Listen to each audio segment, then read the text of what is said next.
Wala pong magiging problema sa account natin, madam. Basta po yung security center dito sa may member. Yung security center po natin ay pag yung pinil-upan po natin ay tandaan natin yung bawat information na ilalagay.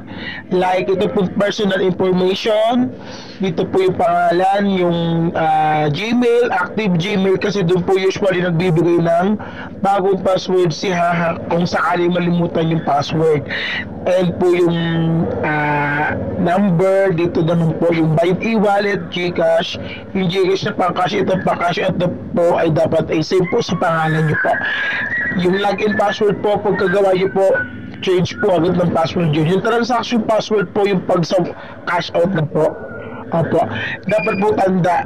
Tapos yung phone verification po, dapat save po ng GCash po para wala pong conflict. Kung sakali naman po, para sigurado, mas magandang screenshot po natin. Kung sakali malimutan, pwede tignan po.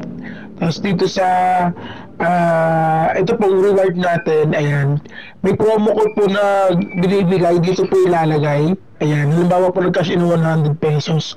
May promo code po 100 pesos, ang 500 at yung 2,000. May free chips po at may points na naiipon. Yung points po natin dito po tayo pupunta sa points. Pwede pong ipalit yung points, madam. At itong 22,000 points, usually nakukuha ko kasi hanggang 22,000 points, nagiging chip siya. So may makukuha kayong free chips na 100 pesos pag umabot kayo ng 22,000 points.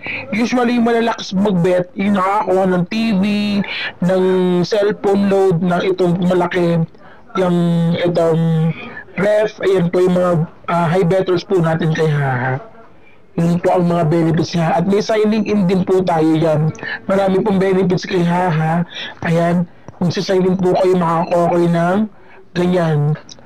Yan, 7,700 na points. So, mati matagdagan yung points natin. And then, itong bonus po, yan, dito lalabas yung claim egg. Another points din po ito. Yan, tapos may mga red envelope pong lalabas dyan, ganun po. Tapos, kung halimbawa naglaro ngayon, kinabukasan ay meron kayong magandang rebate. Ganun po kay Haha.